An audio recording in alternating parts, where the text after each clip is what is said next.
박 씨는 75세로 서울 외곽의 작은 아파트에서 혼자 살고 있습니다.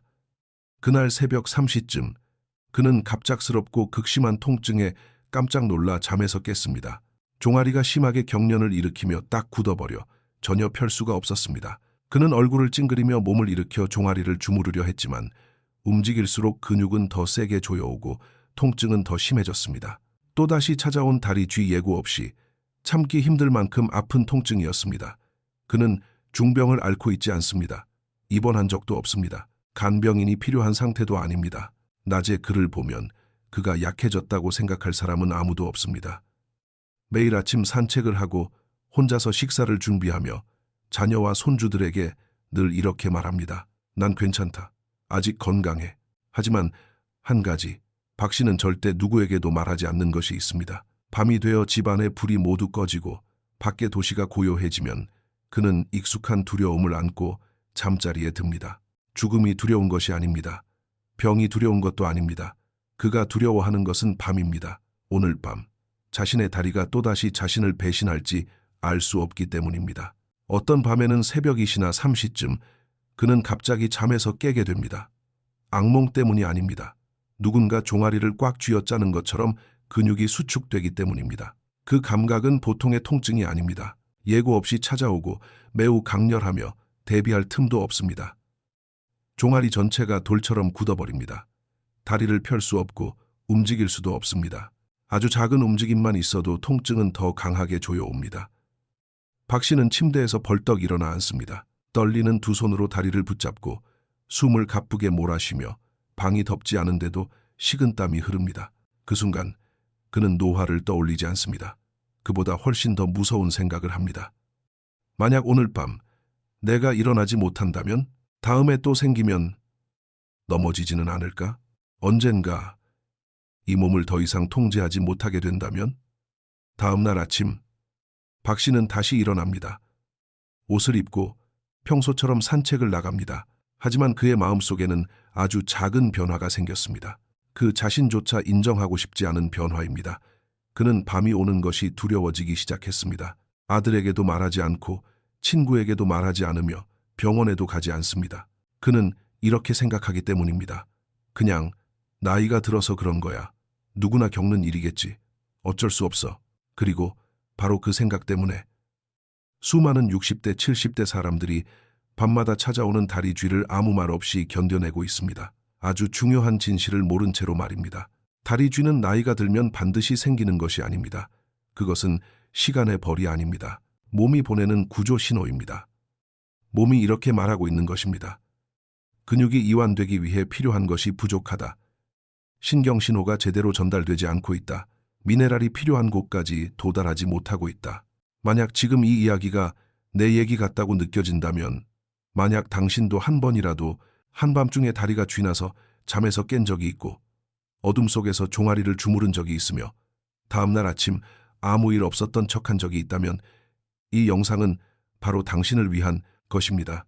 잠시 후 저는 60세 이상에서 다리 쥐를 진짜로 예방하는 데 도움이 되는 음식들을 알려드릴 것입니다. 약도 아니고 민간요법도 아닙니다. 아주 익숙하지만 대부분의 사람들이 수년간 잘못 먹어왔거나 아예 놓쳐왔던 음식들입니다. 60세 이상 환자들과 오랜 세월 함께 해온 의사로서 저는 여러분이 한 가지 아주 중요한 사실을 꼭 이해하셨으면 합니다. 밤에 생기는 다리 쥐는 우연히 발생하는 것이 아닙니다. 그리고 결코 단순히 나이가 들어서만 생기는 것도 아닙니다. 의학적으로 쥐란 근육이 스스로 수축해버리는 현상입니다. 쉽게 말해 근육은 수축하라는 신호는 받지만 풀어라는 신호는 받지 못하는 상태입니다. 50, 60세 이후가 되면 우리 몸 안에서는 거의 아무도 제대로 설명해주지 않는 세 가지 변화가 조용히 일어납니다. 첫째, 근육 속의 미네랄을 저장하는 능력이 크게 떨어집니다. 마그네슘, 칼륨, 칼슘처럼 근육을 이완시키는 성분들이 예전처럼 잘 보관되지 않습니다.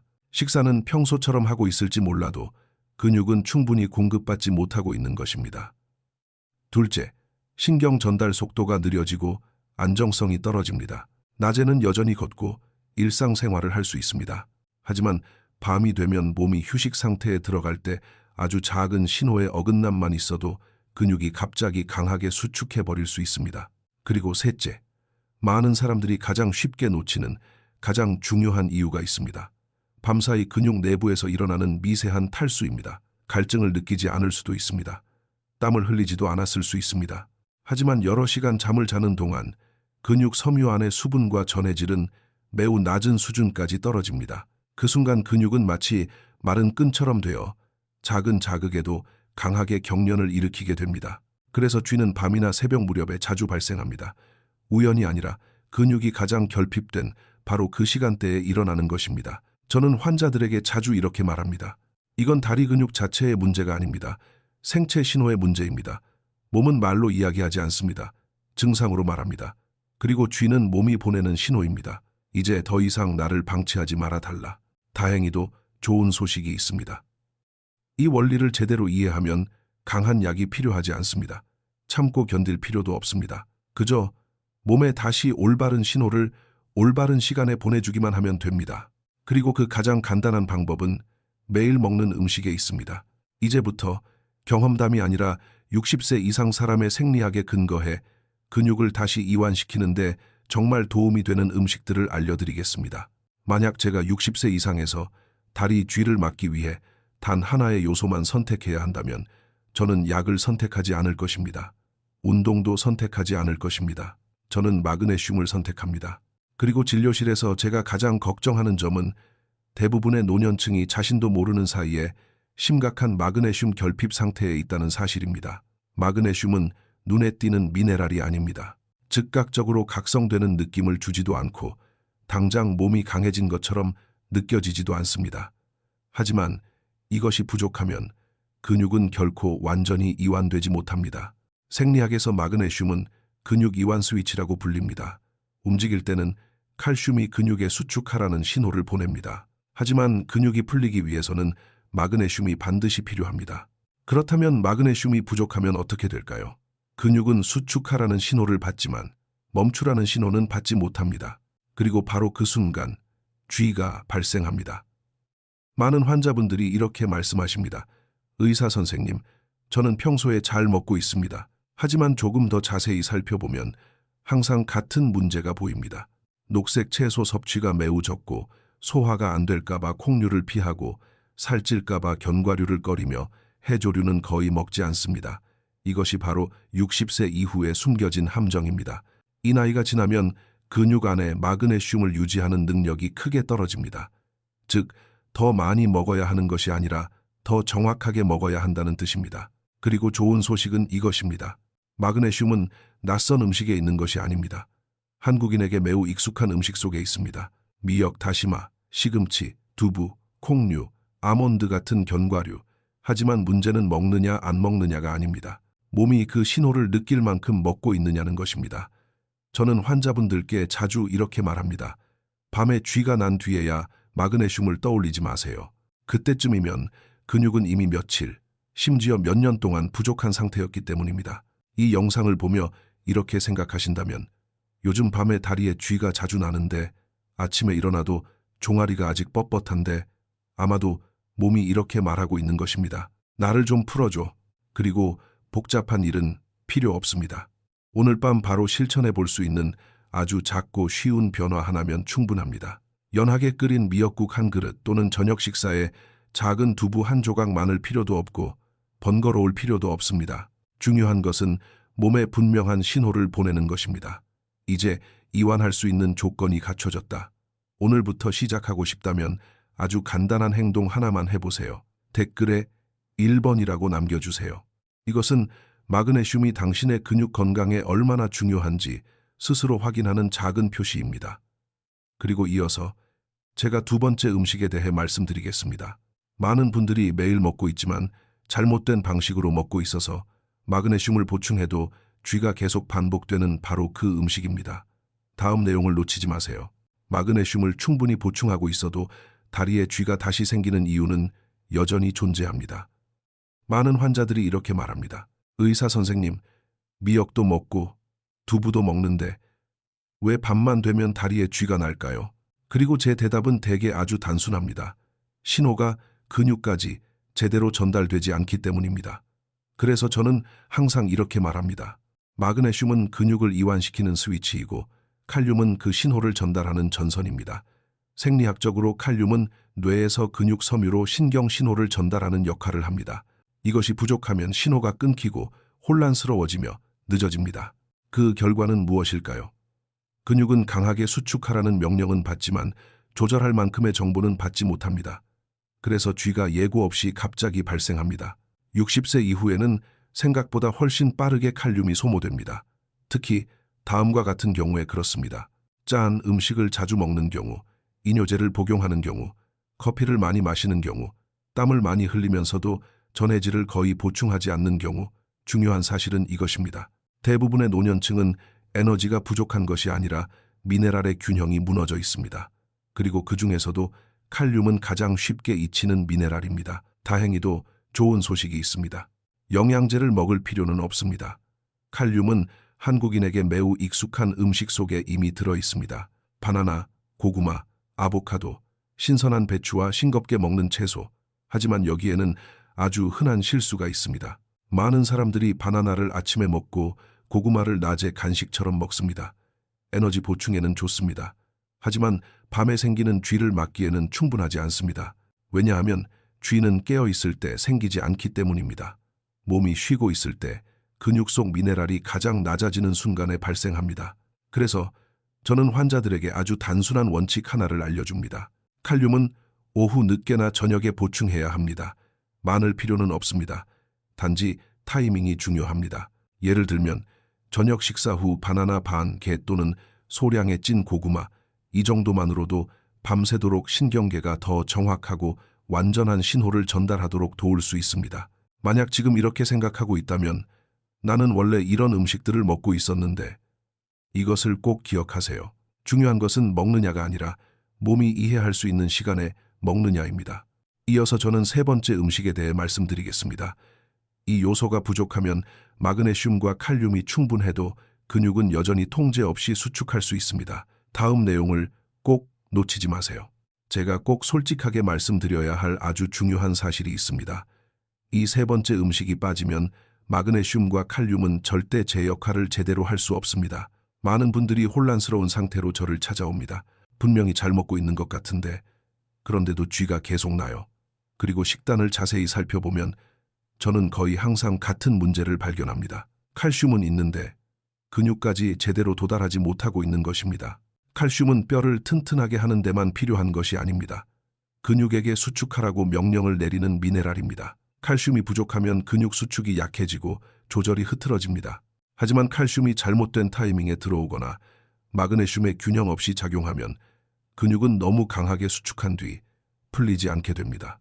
이것이 바로 밤에 심하게 오는 쥐의 정확한 메커니즘입니다.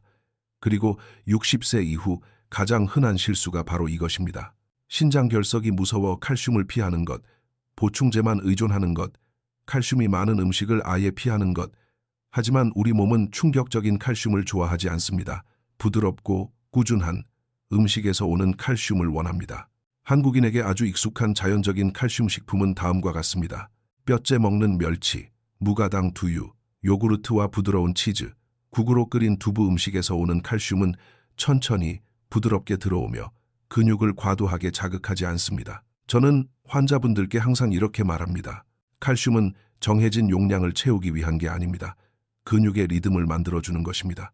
이 영상을 보며 이런 생각이 드신다면 요즘 다리가 너무 세게, 너무 아프게 쥐가 나는데 혹시 내가 칼슘을 지나치게 피하고 있는 건 아닐까? 아마도 빠져있던 퍼즐 조각을 찾으신 것일 수 있습니다.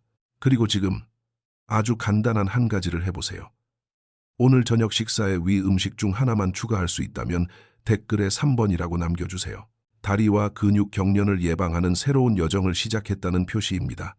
작은 행동 하나, 몸에 보내는 분명한 신호 하나, 그리고 바로 이어서 저는 네 번째 음식에 대해 말씀드리겠습니다. 아주 단순해 보이지만 이것이 없으면 지금까지 들은 모든 미네랄이 근육에 도달하지 못할 수도 있습니다. 이 네 번째 음식은 너무 단순하게 들릴 수 있습니다. 단순해서 대부분의 사람들은 이것을 음식이라고조차 생각하지 않습니다. 하지만 이것이 부족하면 마그네슘은 근육에 도달하지 못하고 칼륨은 신호를 제대로 전달하지 못하며 칼슘은 리듬을 잃게 됩니다. 그리고 근육 경련은 계속 발생합니다. 제가 말하는 네 번째 음식은 바로 물, 그리고 자연 전해질입니다. 이 점을 분명히 이해하셔야 합니다. 근육 경련은 단순한 미네랄 부족이 아닙니다. 근육이 안에서부터 말라가는 상태입니다. 60세가 넘으면 갈증을 느끼는 감각이 둔해집니다.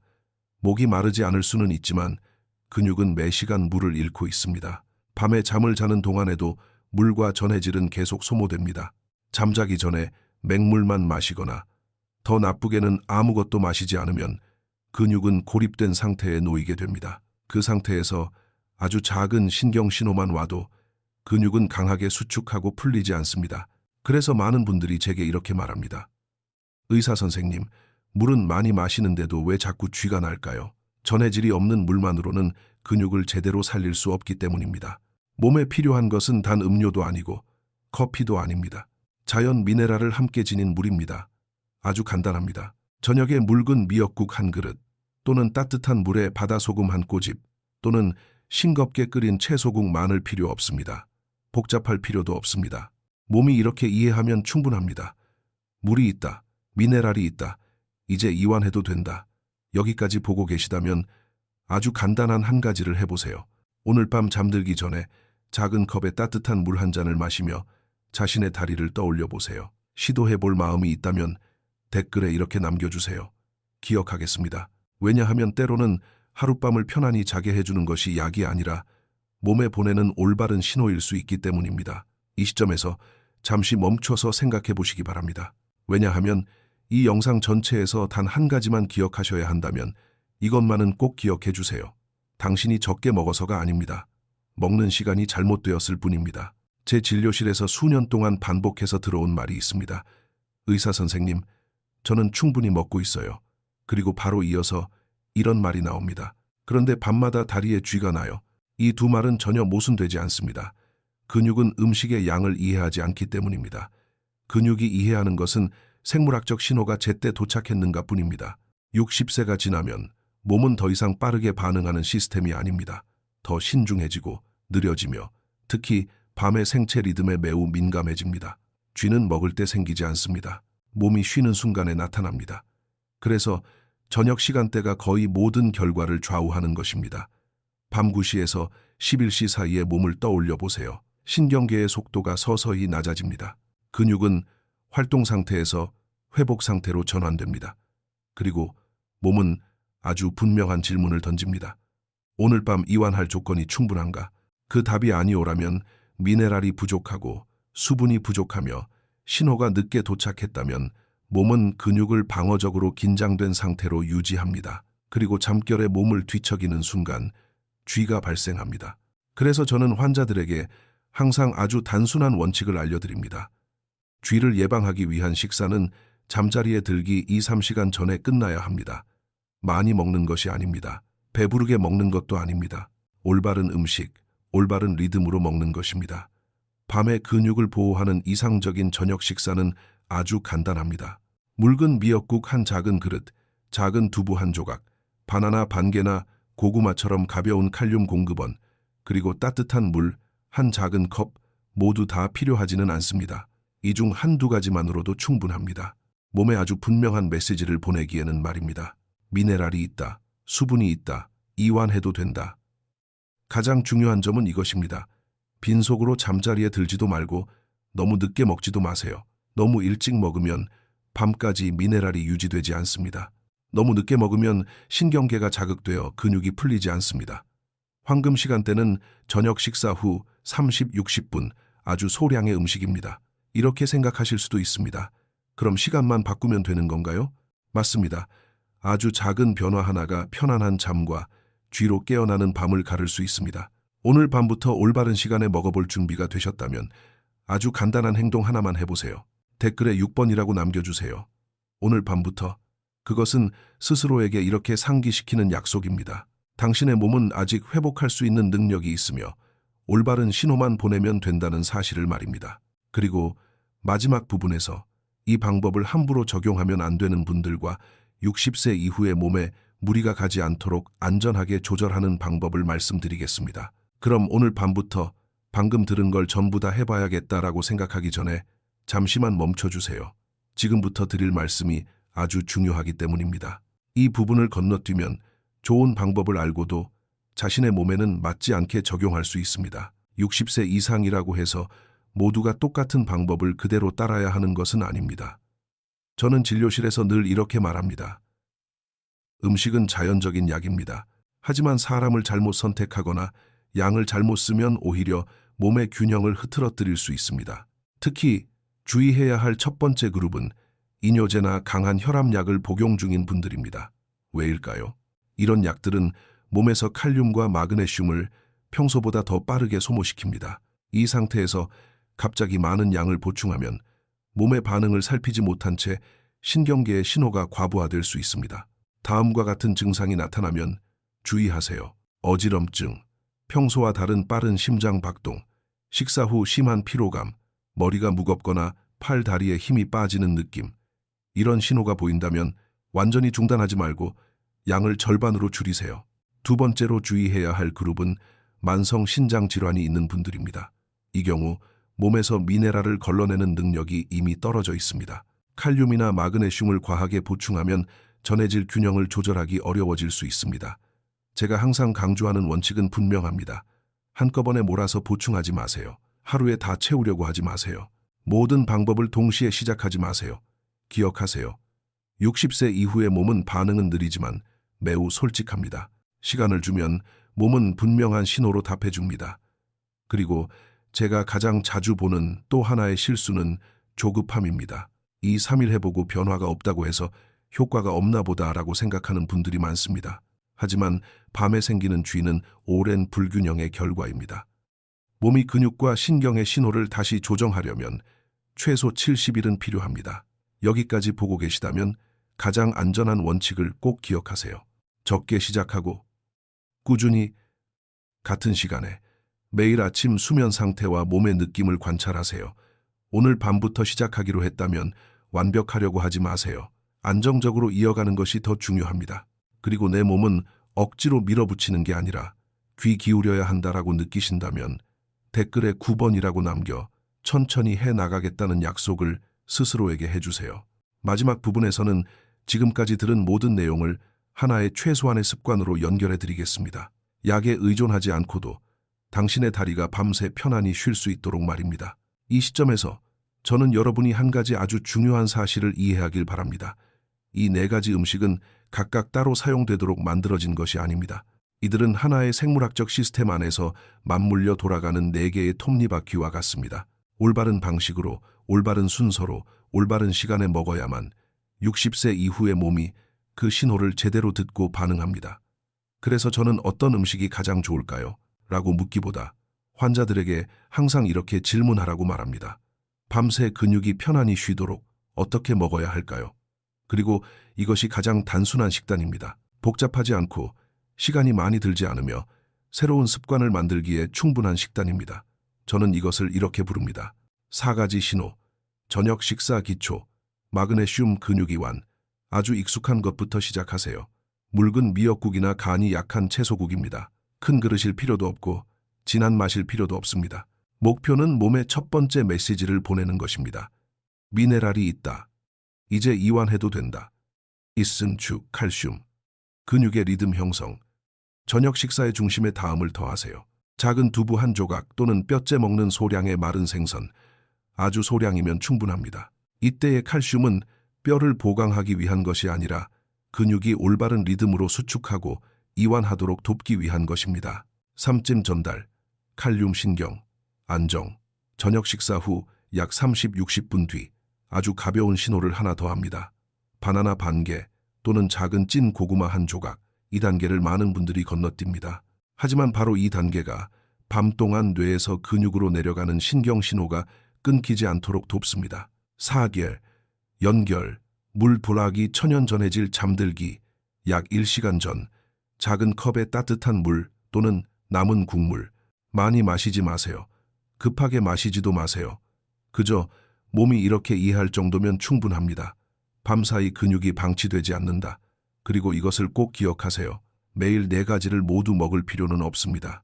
이 3가지만이라도, 하지만 올바른 순서로 저녁에 그것만으로도 몸은 이미 조정을 시작합니다. 이 식단은 병을 치료하기 위한 식단이 아닙니다. 새로운 생물학적 습관입니다. 7, 10일 정도 꾸준히 실천하면 가장 먼저 느끼는 변화는 통증이 즉시 사라지는 것이 아닙니다. 대신에 이런 변화가 옵니다.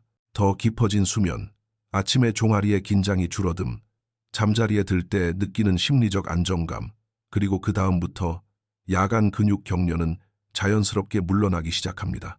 이 식단이 단순하고 실천 가능하다고 느껴진다면 아주 작은 행동 하나만 해보세요. 이 영상을 저장하거나 댓글에 4번이라고 남겨 이 4가지 음식을 매일 기억하고 실천해보세요. 근육 경련을 예방하고 완화하여 매일 밤 다리가 편안히 쉴 수 있도록 도와줄 것입니다. 제가 여러분께 꼭 이해해 주셨으면 하는 아주 중요한 한 가지가 있습니다. 쥐에서 벗어나는 데 필요한 것은 더 애쓰는 것이 아닙니다. 부드럽고 올바르게 꾸준히 유지하는 것입니다. 많은 사람들이 실패하는 이유는 잘못해서가 아닙니다. 한 번에 너무 많은 것을 하려 하기 때문입니다. 60세가 넘은 몸은 갑작스러운 변화를 좋아하지 않습니다. 강한 결심도 필요하지 않습니다. 필요한 것은 규칙적인 반복입니다. 그래서 이 4가지 음식을 진짜 습관으로 만들고 싶다면 다음 3가지 간단한 원칙을 기억하세요. 첫 번째 원칙, 매일 4가지를 다 먹어야 한다는 목표를 세우지 마세요. 그것이 바로 포기하게 만드는 함정입니다. 대신 이렇게 스스로에게 말해보세요. 매일 밤 작은 신호 하나면 충분하다. 오늘은 미역국, 내일은 두부, 그 다음 날은 바나나 반 개, 한 가지만 해도 됩니다. 몸은 그 신호를 알아듣습니다. 두 번째 원칙, 이미 하고 있는 습관에 음식을 연결하세요. 완전히 새로운 습관을 만들려고 하지 마세요. 매일 하던 행동 속에 끼워 넣으세요. 예를 들어 항상 저녁을 먹는다. 두부 한 조각 추가. 잠들기 전 물을 마신다. 따뜻한 물로 바꾸기. 저녁에 TV를 본다 보면서 바나나 반 개 먹기. 뇌가 따로 기억할 필요가 없을 때 습관은 자연스럽게 만들어집니다. 세 번째 원칙, 가장 중요합니다. 쥐가 완전히 사라질 때까지 기다리지 마세요.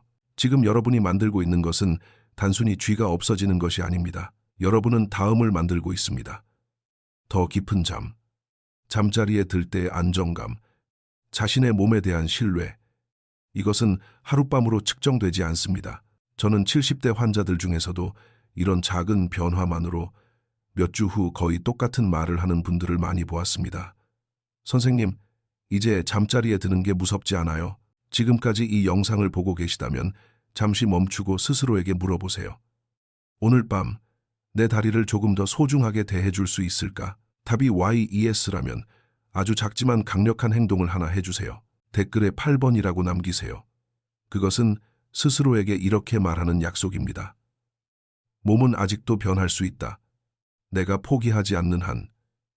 그리고 여기서 멈추지 마세요. 다음 영상에서는 잠들기 전 단 3분이면 되는 습관을 알려드릴 겁니다. 종아리를 풀어주고 신경계를 안정시키며 그날 밤 바로 쥐가 날 위험을 줄여줍니다. 60세 이상 대부분의 사람들이 모르는 사실이지만 제대로 하면 첫날 밤부터 더 편안하게 잠들 수 있습니다. 계속 함께 하세요. 그리고 몸이 진짜로 쉴 수 있도록 해주세요.